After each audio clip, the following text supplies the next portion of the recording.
Assalamu alaikum, dear students. Welcome to the 9th video of the tenses video series. और आज जो हम tense पढ़ने जा रहे हैं वो है past perfect continuous tense. Past भी है, इंग्लिश में हैड आएगा, उर्दू में था आएगा आखिर में। परफेक्ट भी है, दोबारा हैड भी है और काम मुकम्मल कुछ हो भी चुका था माजी में। और कंटिन्यूस भी है, इंग्लिश में आप देख रहे हैं आईएनजी फॉर्म भी है और उर्दू में लिख रहा था, काम जारी था। तो माजी में कुछ काम मुकम्मल हो चुका था और कुछ काम जारी भी था, तो ये बन गया पास्ट परफेक्ट कंटिन्यूस टेंस। यानी वो काम जो माजी में किसी ख़ास वक्त पर शुरू हुआ और एक ख़ास वक्त तक जारी था।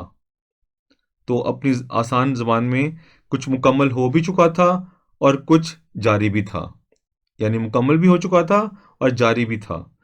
तो इंग्लिश में तमाम सब्जेक्ट्स के साथ हैड बीन प्लस वर्ब की फोर्थ फॉर्म और पीरियड के लिए सिंस और फॉर का यूज़। और उर्दू में आखिर में रहा था, रही थे वगैरह आता है और साथ अरसा आता है सुबह से शाम से। और आप इसको कंपेयर कर सकते हैं पास्ट प्रेजेंट परफेक्ट कंटिन्यूस से। फ़र्क सिर्फ आप देख सकते हैं, इंग्लिश में आई वी उदय के साथ हैव बीन प्लस वर्ब की फोर्थ फॉर्म और सिंस और फॉर, और उर्दू में सुबह से अरसे का जिक्र सुबह से शाम से और आखिर में रहा हूँ रही है। तो ये बस पास्ट में इसको चेंज करना है तो ये बन जाएगा पास्ट परफेक्ट कंटिन्यूस टेंस। और इसको भी आपको बाकी तमाम 11 टेंसेस से डिफरेंट नज़र आना चाहिए। और आप देख रहे हैं किसी और टेंस में हैड बीन यूज़ नहीं हो रहा और किसी और टेंस में अरसा सुबह से शाम से नहीं आ रहा उर्दू में और आखिर में रहा था रही थे नहीं आ रहा। तो साथ आप इसको मिला सकते हैं पास्ट कंटिन्यूस से। अक्सर बच्चे गलतियां करते हैं, जहां past perfect continuous tense use करना होता है वहां पास्ट कंटिन्यूस यूज़ कर देते हैं। फॉर एग्जाम्पल वो कह देते हैं मैं सुबह से ख़त लिख रहा था, तो उसकी इंग्लिश करते हैं I was writing a letter since morning.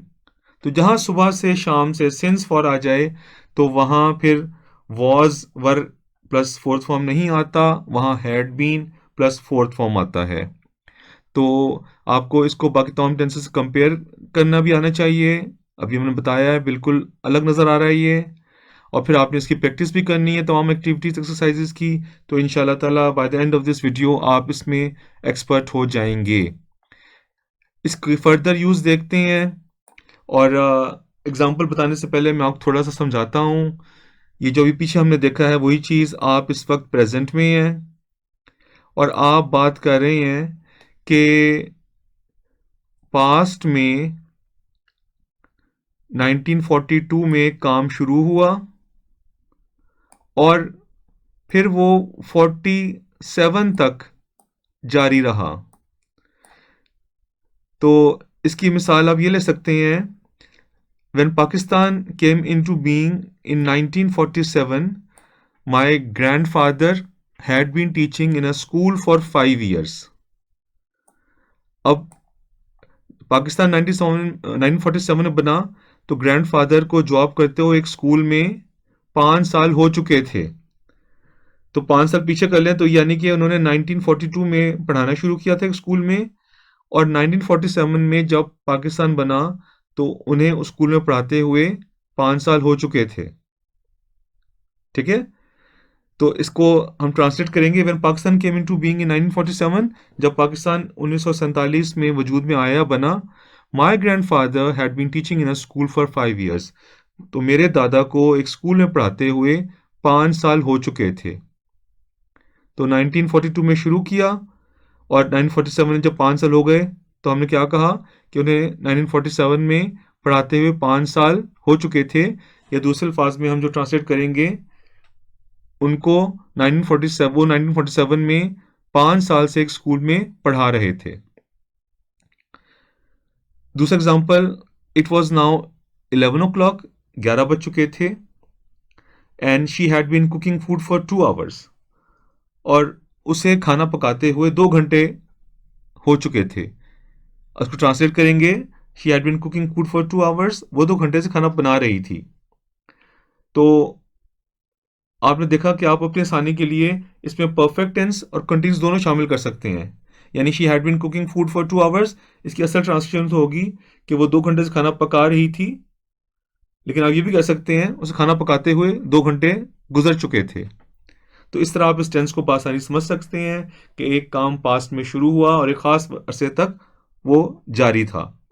एक और एग्जांपल आप देख लें, she woke up in the morning to find that it had been raining in the night, the ground was still wet. वो सुबह उठी तो उसको क्या पता चला कि रात बारिश होती रही है, रात बारिश होती रही थी।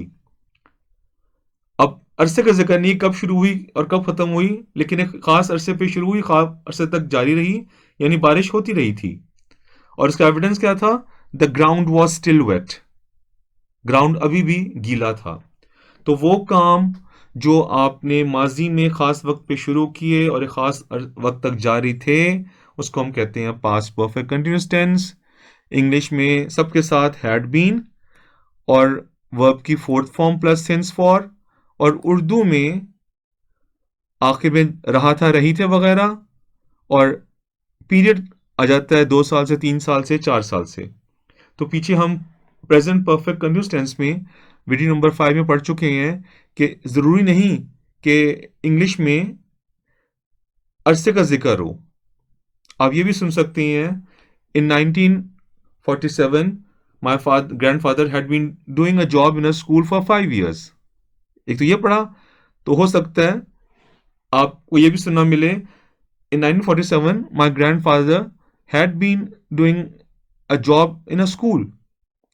तो उसका मतलब ये होगा कि 1947 में ग्रैंडफादर को स्कूल में जॉब करते हुए एक अरसा हो चुका था, वो एक खास अरसे से काम कर रहे थे।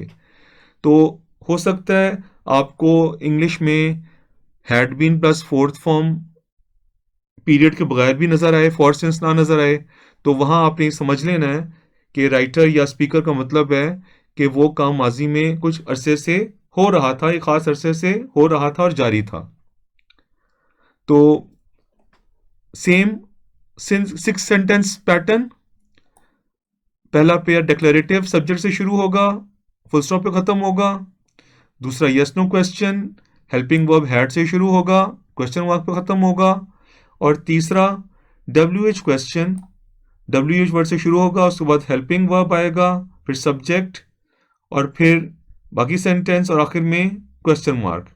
इसका आप ये भी आसान से समझ सकते हैं कि डिक्लेरेटिव सेंटेंस से हेल्पिंग वर्ब निकाल के बाहर ले जाएं तो यस नो क्वेश्चन बन जाएगा, और आखिर और उर्दू में यस नो क्वेश्चन का तर्जुमा क्या से शुरू होगा।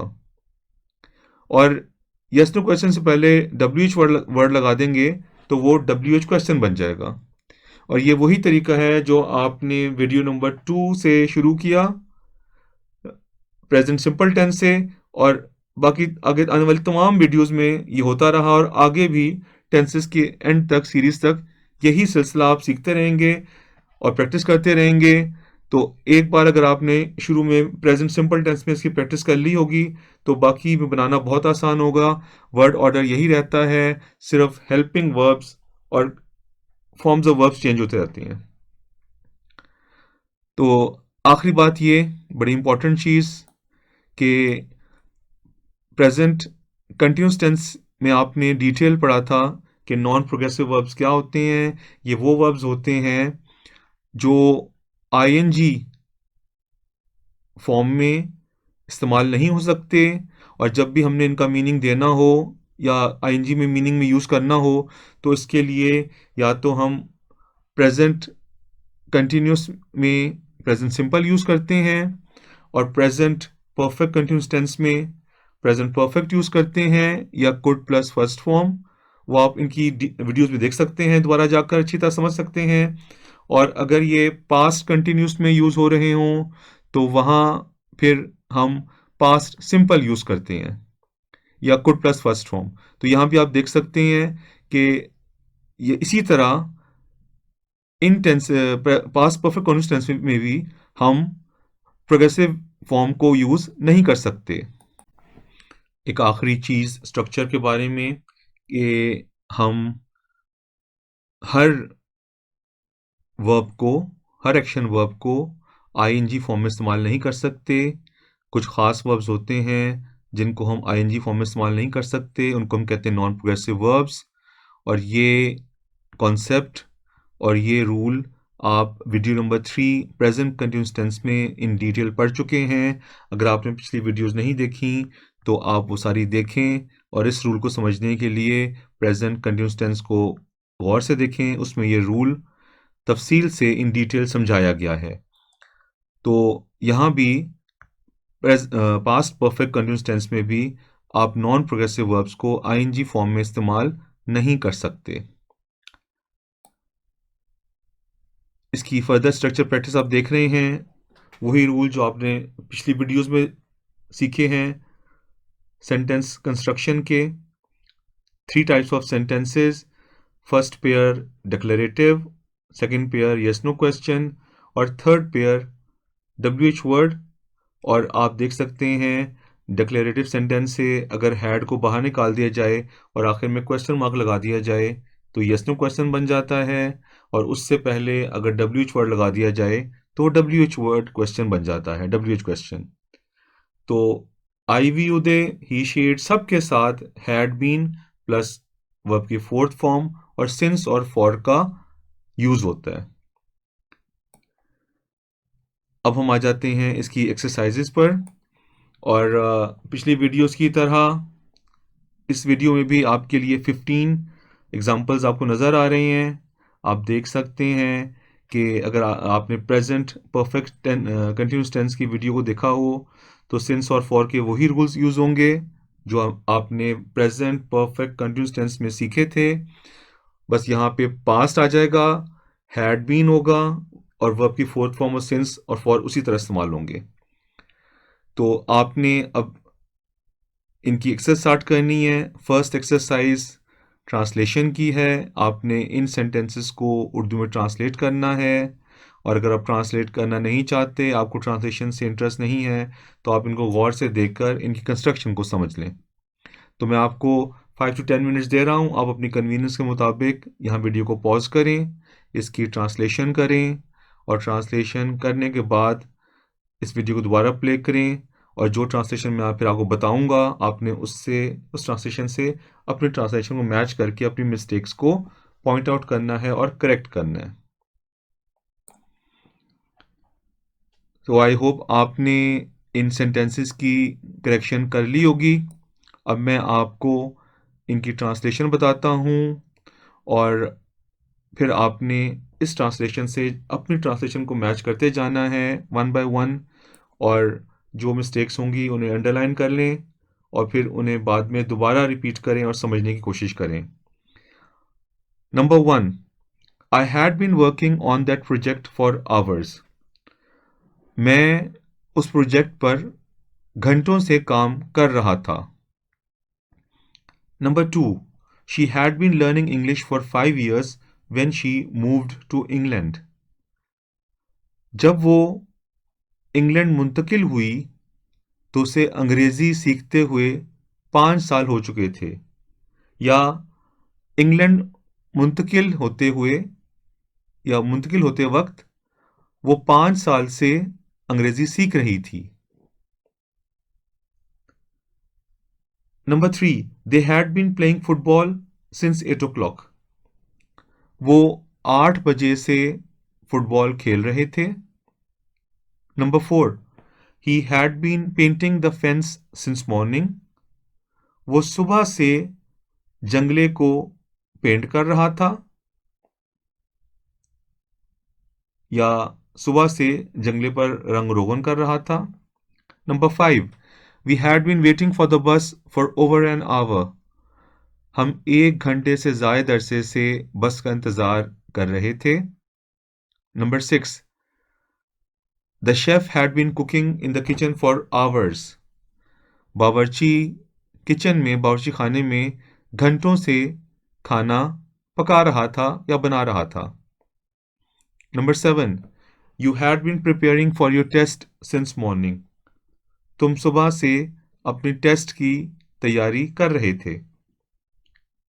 Number 8, the team had been training hard for the upcoming championship since March last year. Team पिछले साल मार्च से अनकरीब होने वाली चैंपियनशिप के लिए सख्त मेहनत या सख्त ट्रेनिंग कर रही थी। Number 9, she had been working hard for years. वो सालों से मेहनत कर रही थी। Number 10, they had been gardening in their new house for weeks.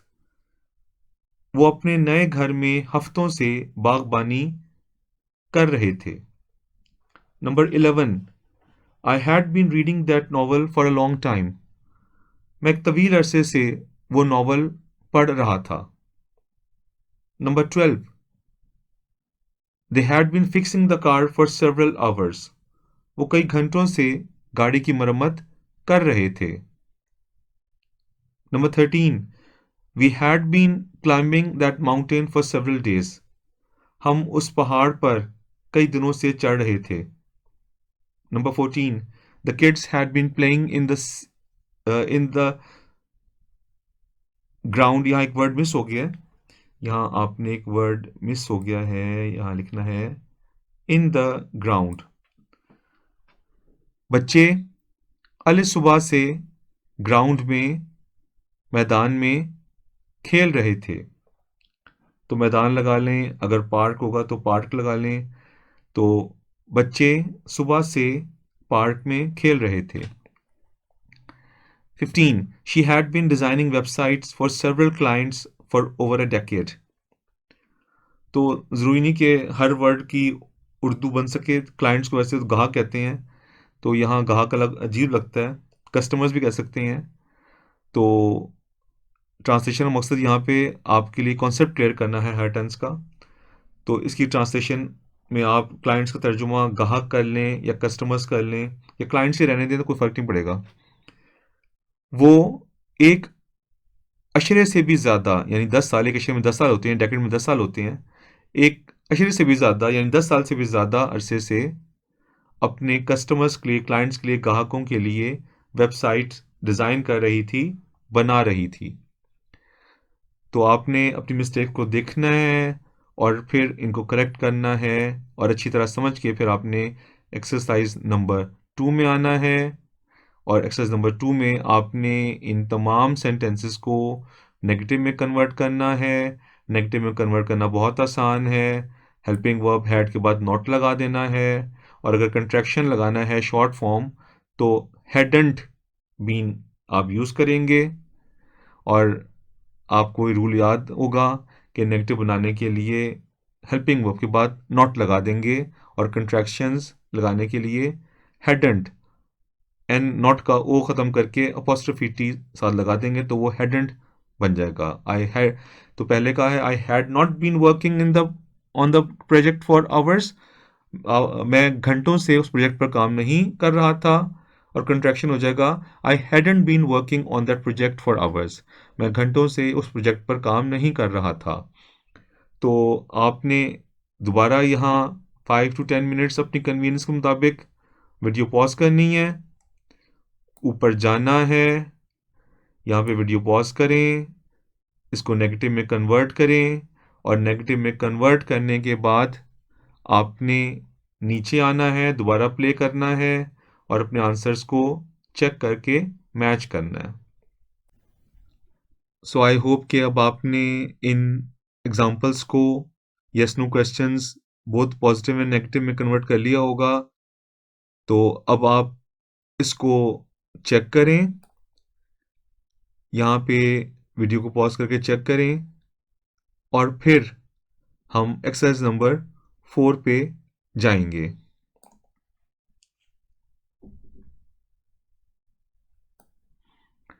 तो अब हम एक्सरसाइज नंबर 4 पे आते हैं, WH क्वेश्चंस की। और पिछली वीडियोस में भी मैं आपको हर WH क्वेश्चन की एक्सरसाइज पहले ये बताता रहता हूँ कि ज़रूरी नहीं कि हर डिक्लेरेटिव सेंटेंस के साथ कोई भी WH वर्ड लगाकर हम WH क्वेश्चन बना सकते हैं। कभी कभार मीनिंग गलत हो जाता है या सेंस ऑकवर्ड बन जाती है। तो for example, I had been working on the project for hours, यहाँ हम ये नहीं कह सकते what had you been working on the project for hours. हाँ, आप ये लगा सकते हैं for how long had you been working on the project for hours, या why had you been working on that project for hours. तो इसी confusion से आपको बचाने के लिए मैंने खुद ही ये डब्ल्यू क्वेश्चंस बना दिए आपके लिए, और आपने इनको ट्रांसलेट करना है। अगर आप ट्रांसलेट करना नहीं चाहते तो आप इसी कंस्ट्रक्शन पे गौर करें और इंश्योर करें कि आपको इनकी कंस्ट्रक्शन समझ आ गई हो, और ये वही रूल्स हैं जो आप पिछली वीडियोस में देखते आ रहे हैं। तो अब आप दोबारा अपनी वीडियो को पॉज करें, कॉपीज़ में इनकी ट्रांसलेशन अटेम्प्ट करें, और फिर कुछ देर बाद वीडियो को प्ले करें। मैं आपको इसकी ट्रांसलेशन बताऊंगा जिनसे आप अपनी ट्रांसलेशन को मैच करेंगे।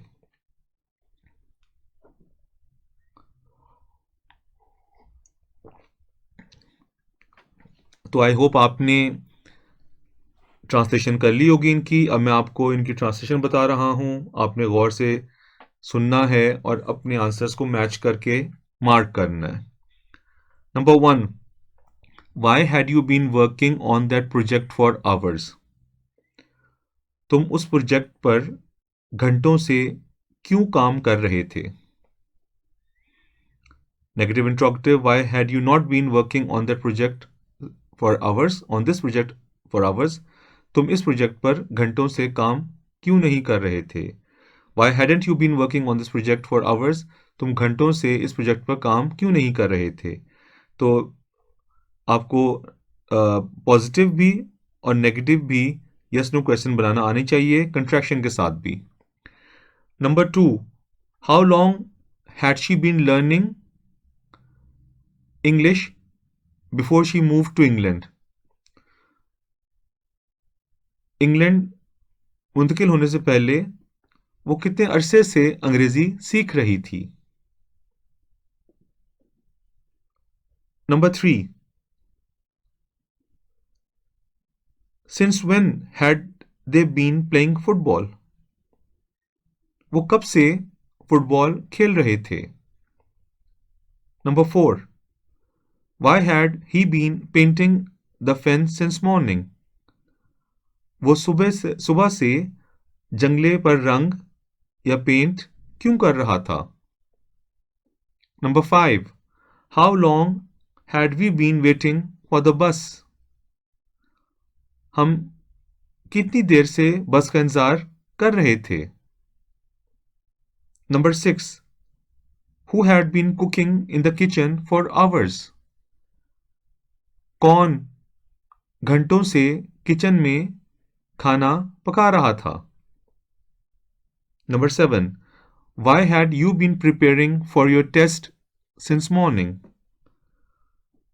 तुम सुबह से अपने टेस्ट की तैयारी क्यों कर रहे थे? नंबर 8,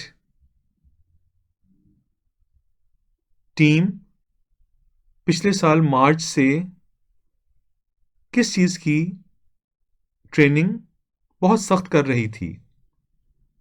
या दूसरे वर्ड्स में, टीम किस चीज़ की या किस चीज़ के लिए पिछले साल मार्च से सख्त ट्रेनिंग कर रही थी? Number 9, for how many years had she been working hard? वो कितने सालों से मेहनत कर रही थी? Number 10, why had they been gardening in the new house for weeks? वो हफ्तों से अपने नए घर में बागबानी क्यों कर रहे थे? Number 11, how long had I been reading that novel? मैं कब से, कितनी देर से वो नॉवल पढ़ रहा था? Number 12, where had they been fixing the car for several hours? वो कई घंटों से कहाँ गाड़ी की मरम्मत कर रहे थे? Number 13. How long had we been climbing that mountain? हम कितने अरसे से पहाड़ पर चढ़ रहे थे उस पहाड़ पर चढ़ रहे थे. Number 14. What had the kids been playing in the park since early morning? Ali सुबह से बच्चे पार्क में क्या खेल रहे थे. Number 15. For whom had she been designing websites for over a decade? 10 साल से भी ज़्यादा अरसे से या एक अशरे से वो किसके लिए वेबसाइट्स बना रही थी या डिज़ाइन कर रही थी. तो आपने इसको मार्क करना है अपने ट्रांसलेशन को और इससे मैच करके आगे बढ़ना है. फिर हम आ जाएंगे लास्ट एक्सरसाइज. वैसे तो ये सिर्फ 7 सेंटेंसेस हैं, लेकिन इससे आपका पूरा past perfect continuous tense revise हो जाएगा. तो आपने अगेन वीडियो को पॉज करें, 3-4 मिनट लें, इसको करेक्ट करें और फिर आपने वीडियो प्ले करके वो आंसर्स मैं जो बताऊंगा, एक्सप्लेनेशन बताऊंगा, उनसे मैच करना है. तो आई होप कि आपने इसकी करेक्शंस कर ली होगी. Number 1. My father was waiting for me for 2 hours. ये प्रेजेंट कंटिन्यूस सेंटेंस नहीं है. कंटिन्यूस में वॉज वर्ब के साथ आईएनजी फॉर्म आती है, लेकिन सिंस फॉर नहीं आता. अगर सिंस फॉर लगाना हो तो फिर हम परफेक्ट कंटिन्यूस टेंस बनाते हैं जिसमें हैड बीन लगता है. तो number 1. My father had been waiting for me for 2 hours. Number 2. She had been waiting for hours before the bus finally arrived. She had been waiting for hours before the bus finally arrived. अब आपके लिए ये एक test है कि आप किस तरह इस मिस्टेक को समझते हैं. तो क्या आपको मिस्टेक नज़र आई कोई?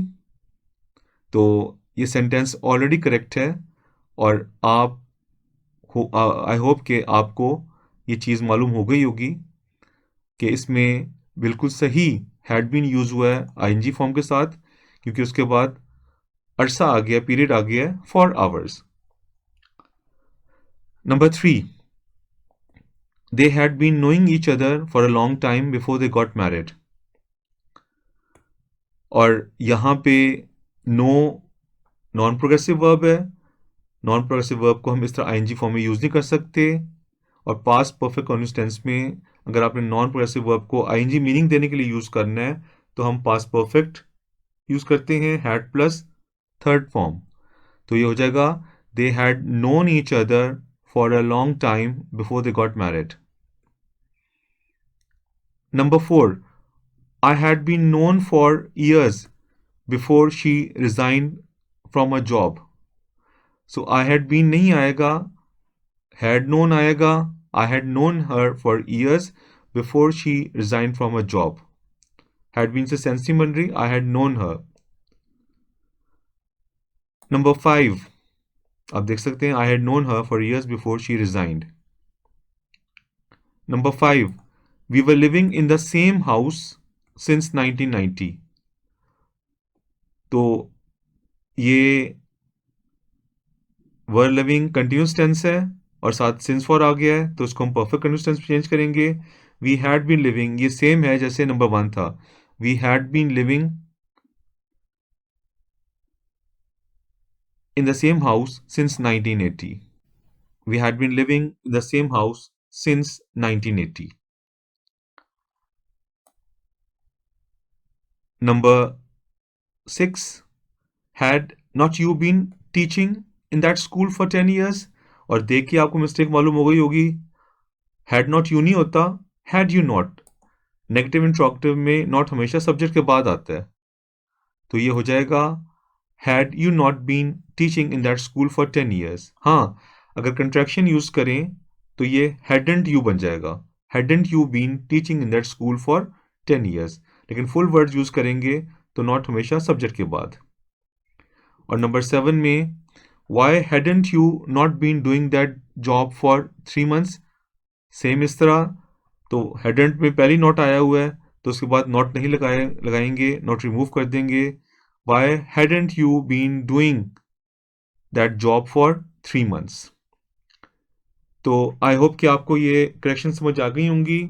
और पीछे आपने एक चीज़, अगर आप शुरू से ये वीडियोस देख रहे हैं नंबर 1 से, तो पास्ट परफेक्ट कंटिन्यूअस टेंस को आपको समझने में ज़्यादा मुश्किल पेश नहीं आएगी। आइडेंटिफिकेशन, कंपैरिजन और प्रैक्टिस के बाद ये टेंस भी पिछले टेंसों की तरह आपको अच्छी तरह याद हो जाएगा।